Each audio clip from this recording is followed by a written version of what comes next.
Today we're looking at a story that shows how quickly a 15-year marriage can unravel when one person mistakes security for weakness. What starts as a confession about finding a soulmate becomes a masterclass in consequences. And the lessons here are ones everyone should pay attention to. Let's dive in. My wife told me she found her soulmate on a Wednesday night, and I didn't even blink. We'd been married 15 years, together since our mid-20s, and there she was, sitting across from me at our kitchen table, glowing like she'd just discovered fire. "He's genuine," she said, her voice doing that breathy thing it does when she's excited about a new yoga studio or meditation app. Money means nothing to him. I just smiled, nodded, and went upstairs like I was heading to bed. Instead, I sat on the edge of our mattress, pulled out my phone, and texted my lawyer Harris 3 very specific instructions. Close her credit lines immediately. Stop all payments for her mother's memory care facility. Confirm the house as separate property, purchased before marriage. Then I turned off the light and actually slept better than I had in months. Let me back up because this didn't happen overnight, even if it felt like the final domino had been waiting years to fall. I'm Mark, 41 years old, and I work as a lineman for the power company. That means I climb poles in storms, work overnight shifts when transformers blow, and come home covered in grime that doesn't wash off easy. It's dangerous work, the kind where you're always one mistake away from becoming a statistic, but it pays well. Really well. Well enough that for the past 12 years, my wife Claire hasn't worked a single day. Well enough that I bought our house outright before we even got married, a 3-bedroom place in a decent neighborhood with a yard and a 2-car garage. Well enough that I've been covering every single bill, every grocery run, every random hobby she picks up and drops within 3 months. Well enough that I've been paying $4,500 every month for her mother's care at Pinehurst Memory Care, a private facility with actual nurses and therapy programs, not some bare minimum state warehouse. Claire is 39, and she's beautiful in that effortless way that makes people assume she's got her life together. She does hot yoga 3 times a week, has a closet full of Lululemon, and speaks fluent Instagram caption about self-care and finding your authentic self. For 12 years, her job has been finding herself. She tried photography, then pottery, then life coaching without any actual certification, then something involving crystals that I stopped asking about. I didn't mind at first because I thought we were building something, a partnership where I handled the financial pressure and she handled everything else. Except the everything else kept shrinking until it was basically just her own schedule and her own interests. The signs started small, the way these things always do. New friends I'd never met. A sudden interest in art galleries, which was funny because she'd never mentioned art before except to say museums were boring. She started dressing differently, not for me, but for whenever she went out, which became 2 or 3 nights a week. Her phone became this extension of her hand, always face down on the counter, always buzzing with messages that made her smile in a way I hadn't seen in years. I'm not an idiot, and I'm not the jealous type, so I didn't immediately jump to conclusions. I just stopped asking questions and started paying attention. Here's something I learned the hard way. When someone stops caring if you notice their changed behavior, they've already checked out emotionally. Then came the night that changed everything. I'd worked a double shift because a storm knocked out power to half the county, 16 hours straight in freezing rain, and I came home expecting maybe some sympathy or at least a hot meal. Instead, Claire was sitting in the living room with this energy, this nervous excitement, like she'd been waiting for me. She asked if we could talk, and I knew right then what was coming. I sat down, still in my work boots, and she told me about Blake. He's a creative consultant, whatever that means, and they met at some gallery opening her new friend dragged her to. It just happened, she said, like she'd tripped and fallen into emotional intimacy. We connected on this deep level, spiritually, you know?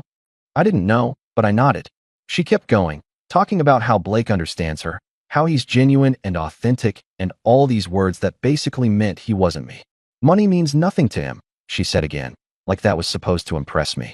He lives in this tiny apartment and makes art, and he's just so real. I didn't yell. I didn't throw anything or demand she leave or any of that dramatic stuff you see in movies. I just asked if she was planning to leave me for him, and she got this look, half guilty and half annoyed, like I was missing the point. I don't know, she said. I just needed to be honest with you about what I'm feeling. She wanted permission, I realized. She wanted me to give her my blessing to explore this thing with Blake while keeping all the comfort and security I provided. She wanted to eat her cake and have it too, and she genuinely seemed to think I'd just sit there and take it. Have you ever had someone confess something terrible to you and expect you to thank them for their honesty? So I told her I needed to think, kissed her on the forehead like nothing had changed, and went upstairs. That's when I texted Harris, my lawyer, a guy I'd worked with when I bought the house and set up my will years ago. 3 simple instructions, sent at 11:42 at night. Close the joint credit cards where she's an authorized user. Stop all payments to Pinehurst Memory Care. Explain I'm no longer financially responsible. Confirm the house as separate property, purchased 2 years before we married. He responded within 5 minutes with one word, done. Then he followed up asking if I wanted to meet Friday morning, and I said yes. Claire thought I was processing, maybe even coming around to her enlightened perspective on love and soulmates. She smiled at me the next morning over coffee, gave me this grateful look like I was being so mature and understanding. She had no idea that by the time she woke up, her safety net had already started to disappear. The joint credit cards where she was an authorized user were already frozen. The call to Pinehurst had already been made, informing them that I would no longer be responsible for Mrs. Parker's care, and they should contact the family immediately for the payment due next week.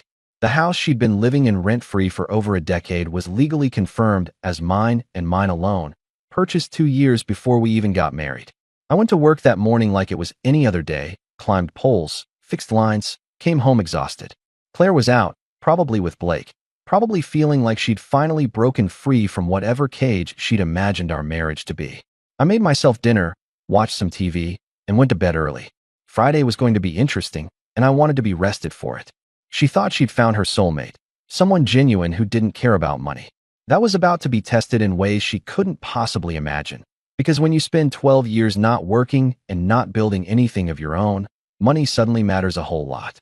She smiled that night thinking I understood, thinking I was going to just accept this new reality she'd decided on. She had no idea her safety net would vanish within days, and honestly, I slept like a baby knowing what was coming. Notice how the red flags weren't new? They'd been there for months. The key lesson here is that protecting yourself legally isn't vindictive. It's necessary when someone shows you they're willing to use your resources while exploring other options. Documentation and preparation matter more than emotional reactions. Friday started normal for me and apparently ended in complete chaos for Claire, though I didn't find out the details until much later. I went to work at 6 in the morning, spent 8 hours replacing insulators on a transmission line, and came home around 4 to find 19 missed calls and a dozen text messages. All from my wife. I didn't listen to the voicemails right away because I already knew what had happened, and honestly, I wanted to take a shower first. When I finally sat down with a beer and pressed play, the progression was almost entertaining. The first message was confused, asking why her credit card got declined at some restaurant downtown. The second was annoyed, saying there must be some mistake with the bank. By message 9, she was crying. By message 14, she was screaming. The restaurant incident was perfect timing, completely unplanned by me, but beautiful in its simplicity. Claire had taken Blake to lunch at some trendy place with small plates and big prices, probably trying to show him that she had resources, that she wasn't just some housewife having a midlife crisis. The card declined in front of him, in front of the server, in front of other tables who definitely noticed. She tried pulling out another card from the same account. Same result. Blake apparently offered to pay, which he did, but you could hear in her voice how humiliating it was. This genuine artist who didn't care about money had to rescue her from a $70 lunch bill, and something about that moment seemed to shift things between them, though she didn't say it directly. The real panic came from the call she got about 2 hours later. Pinehurst Memory Care doesn't mess around when it comes to payment, and their billing department is ruthlessly efficient. They called Claire directly since I'd given them her number as the family emergency contact when I informed them I was no longer financially responsible. The woman on the phone was polite but firm, explaining that next week's payment of $4,500 needed to be arranged immediately, and if the family couldn't commit to continued payment, they'd have to begin the process of transitioning Mrs. Parker to a county facility. Claire completely lost it, according to what she screamed at me later. She told them there was a mistake, that I always paid, that this was impossible. They told her to contact the family member who'd been handling payments, and that's when she called me 8 times in a row. I let it go to voicemail every single time. I wasn't being cruel, I was being strategic, and there's a difference. Every hour she spent panicking was an hour she spent realizing exactly what her life actually cost and who'd been paying for it. When I finally called her back around 6 that evening, she told me she was at Blake's apartment, which I found darkly funny. She didn't even say hello before launching into it, demanding to know what I'd done, why her cards didn't work, what was happening with Pinehurst. I kept my voice level, almost bored, and told her I was no longer covering her expenses and that her mother was her responsibility, not mine. There was this long silence, and then she started crying, real ugly crying, not the pretty kind she did when she wanted sympathy. She came home around 9 that night, and Blake didn't come with her. She walked in looking destroyed, mascara everywhere, and immediately launched into this speech about how I was punishing her for being honest, how I was being vindictive and controlling. I let her talk herself out, standing in the kitchen with my arms crossed, and when she finally stopped to breathe, I told her the truth. I'm filing for divorce. I said, you wanted honesty, so here it is. I'm done. She actually laughed at first, this sharp, disbelieving sound, and then she got mean. She told me I'd regret this, that her lawyer would destroy me, that I owed her for 12 years of marriage. She listed everything she thought she deserved: the house, half my pension, alimony, continued payment for her mother's care. She said I couldn't just cut her off, that she'd given me the best years of her life. I didn't argue because arguing with her was pointless. Instead, I went upstairs and called Harris again, told him she was threatening legal action, and asked him to expedite the divorce filing. He said he'd have papers ready by Monday and that I should document everything, keep records of all communications, and absolutely not engage emotionally no matter what she said. The next morning, Claire was gone before I woke up, and I went about my day like normal. I worked, came home, made dinner, watched TV. It felt weird how not weird it felt, like I'd been carrying this weight for so long that I didn't even notice it until it was gone. The real bomb dropped about a week later when I met with Harris, and he brought in a forensic accountant named Jordan. She was this sharp woman in her 50s who looked like she could smell financial deception from 3 states away, and Harris had hired her to go through our accounts with a fine-tooth comb. What Jordan found made my stomach drop, even though I thought I was prepared for anything. There was a credit card I didn't know about, opened in Claire's name about 18 months ago. Jordan explained that Claire had likely listed our household income on the application, which is technically legal for a spouse, even though it's ethically questionable when done secretly. The balance was $11,000, and every single charge was what you'd expect: hotels, restaurants, jewelry, lingerie stores. The timeline didn't match with Blake, though. These charges went back 1.5 years, which meant Blake wasn't the beginning. He wasn't even the middle. He was just the latest name in a pattern I'd been too busy working to notice. Jordan walked me through it with printouts and highlighted dates, showing me charges at hotels 20 minutes from our house, dinner reservations for 2 at places I'd never been, purchases from stores I'd never heard Claire mention.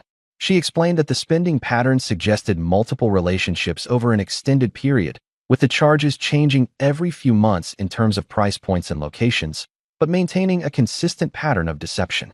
Harris just watched me, probably waiting for me to explode or break down, but I felt weirdly calm. It wasn't a betrayal anymore. It was evidence, and evidence was something I could use. Would you be able to stay calm looking at proof that your entire marriage was a lie? Claire's lawyer reached out the following week, some aggressive guy named Patterson who sent a formal demand letter outlining everything Claire wanted. It was extensive. The house sold with proceeds split 50-50, half my pension, alimony of $3,000 a month for 6 years, and continued coverage of her mother's medical expenses. The letter cited her contributions as a homemaker, the standard of living she'd become accustomed to, and my substantially higher income. It was professionally written and completely disconnected from reality. Harris responded with our own letter, attaching Jordan's preliminary findings and suggesting mediation before this got messier than it needed to be. Jake, my best friend since high school, came over one night with pizza and beer, and I told him everything. He'd never liked Claire much, always said she treated me like an ATM with a heartbeat, but he'd kept quiet because that's what good friends do. He asked if Blake was still in the picture, and I told him no, that Claire hadn't heard from him in days. Turns out genuine artists who don't care about money also don't care about $4,500 nursing home bills. I said. Jake almost choked on his beer laughing, saying he couldn't believe she really thought Blake would step up.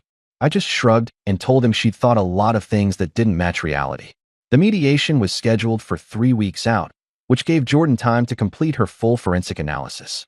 She found more evidence, including another credit card from 2 years ago with $8,000 in charges that Claire had paid off by skimming from our joint account, a little bit at a time, so I wouldn't notice. She found hotel stays, dinner reservations, even some text messages Claire had been careless enough to send from our family plan phone. Some of the men she could identify through restaurant reservations and social media cross-referencing. though I told her I didn't want names. It didn't matter who they were. It only mattered that I could prove the pattern. Claire had been living two lives, and one of them was funded entirely by me while she lied to my face about finding herself and seeking spiritual growth and whatever other nonsense she'd fed me over the years. Blake wasn't the beginning, and honestly, he probably wasn't even special. He was just the first one she'd been confident enough to tell me about. The first time she'd gotten so comfortable in her deception that she thought she could make me accept it. She'd wanted permission to keep both lives, the security I provided and the excitement they provided, and when I didn't give it to her, everything started crumbling. Her soulmate disappeared the second real responsibility appeared, and she was living on her sister's couch, scrambling for answers. The mediation was coming, and I had evidence she didn't know existed. She thought she held the cards, but she was about to find out she'd been playing a game she couldn't win. This is where hiring professionals becomes critical. A forensic accountant can uncover financial deception that most people would never find on their own. The pattern of behavior matters more in court than individual incidents, and documentation beats emotion every time in legal proceedings. The mediation happened on a Thursday morning in a conference room that smelled like old coffee and institutional furniture polish. Claire showed up looking like she'd actually tried. Hair done, makeup perfect, wearing this professional outfit I'd never seen before that probably came from her sister's closet. She had Patterson with her, the aggressive lawyer who'd sent that delusional demand letter, and he had this smug energy like he thought this was going to be easy money. Harris sat next to me with Jordan on his other side, and between the three of us, we had two bankers' boxes full of documentation. I watched Claire's eyes flick to those boxes and saw the first crack in her confidence, just a tiny moment of uncertainty before she covered it with that fake smile she used when she was nervous. Patterson started strong, laying out Claire's position like he was performing opening arguments in a trial. He talked about her contributions as a homemaker, the career opportunities she'd supposedly sacrificed to support my dangerous job, the standard of living I'd provided that she deserved to maintain. He mentioned her mother's medical needs, the emotional trauma of this sudden abandonment, my substantially higher income. It was a good performance, very rehearsed, and if I didn't know what was in those boxes, I might have even felt guilty. Claire sat there nodding along, playing the victim perfectly, occasionally dabbing at her eyes with a tissue even though no actual tears appeared. Then Harris opened the first box. He started with the timeline, walking through our marriage year by year, emphasizing that Claire hadn't worked in 12 years despite being perfectly healthy and capable. He showed documentation of every hobby she'd started and abandoned, every failed business idea I'd funded, every expense I'd covered while she pursued her endless journey of self-discovery. Patterson tried to interrupt a few times, but the mediator shut him down, and I watched Claire's face get tighter and tighter as Harris methodically destroyed the narrative she'd constructed about being a supportive partner. Jordan took over next, and that's when things got really uncomfortable. She laid out the first secret credit card, the $11,000 balance, and I watched all the color drain from Claire's face. Jordan went through the charges one by one, hotels and restaurants and jewelry, highlighting dates and amounts with this clinical precision that made it impossible to deny or explain away. Patterson tried to object, calling it a violation of privacy, but Jordan calmly explained that the card was tied to marital assets through the household income claim and was absolutely relevant to the proceedings. Then she brought out evidence of the second credit card, the one with $8,000 in charges from 2 years ago that Claire had paid off using money systematically skimmed from our joint account. Claire started crying for real then, not the pretty kind but the desperate kind, and she looked at me like I was supposed to save her from the consequences of her own choices. I just stared back with nothing, no anger, no sympathy, just this flat emptiness where all my feelings for her used to be. Patterson called for a break, and they huddled in the corner while he presumably explained how badly this was going. Harris leaned over and asked if I wanted to offer anything, maybe compromise to speed this up, and I told him no. She gets what the law says she gets, and nothing more. I said quietly. He nodded like he'd expected that answer. When we reconvened 15 minutes later, Patterson's whole energy had changed. The smugness was gone, replaced by this tired professionalism of a lawyer who knows he's lost, but has to see it through anyway. He made a much smaller counteroffer, $50,000 as a lump sum settlement. No alimony, no claim to the house or pension. Harris didn't even pretend to consider it. He laid out our offer. $3,000 for moving expenses, immediate signing of divorce papers with no contest, complete release of all claims to my assets and income.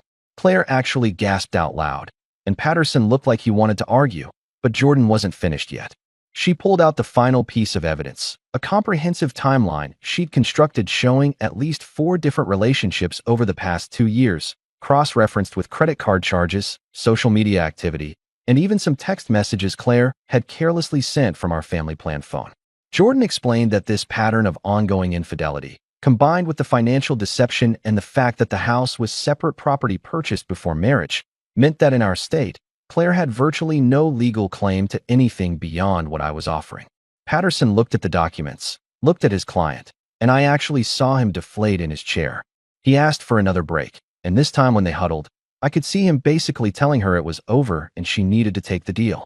The final agreement matched our offer exactly. Claire got $3,000 for moving expenses, period.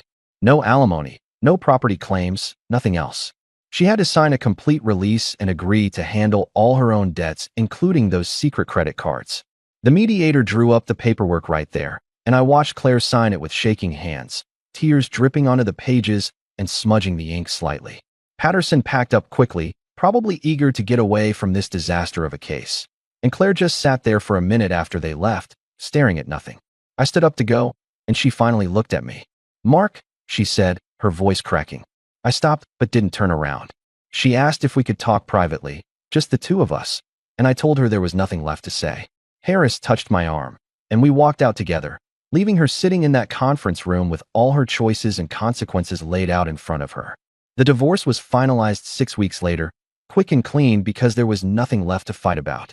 I heard through Jake, who heard from someone else, that Claire had found work at Target and was still living at her sister's place. Mrs. Parker had been moved to a county facility, one of those places where the staff is overworked and underpaid and the residents sit in front of TVs all day. Blake had apparently vanished completely, along with whatever other men she'd been seeing, because it turns out spiritual connections don't survive reality very well.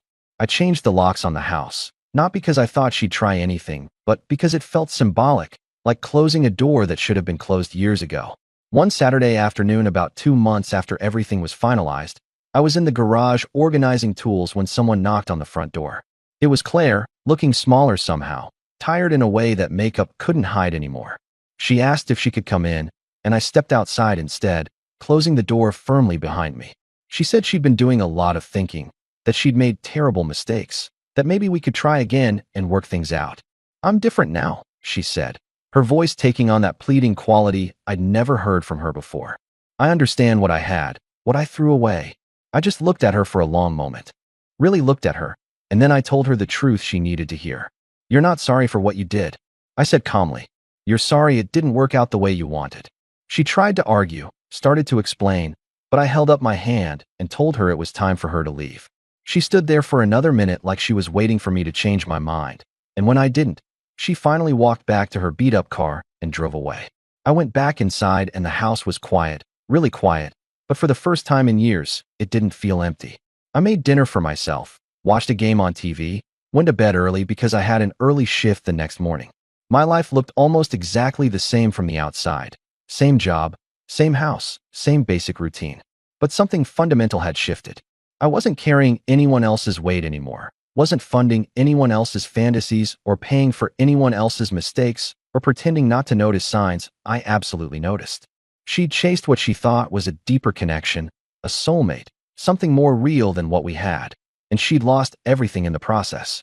I'd lost a wife, but I'd finally found something I'd forgotten I was missing for 15 years, myself, and the peace that comes with not being taken for granted.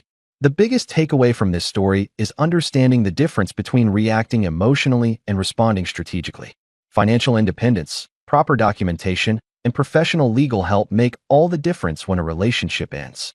Most importantly, someone who truly values you won't mistake your kindness for weakness or your support for unlimited tolerance of disrespect. What do you think about this story? Let me know in the comments, drop a like, and don't forget to subscribe for more real-life stories.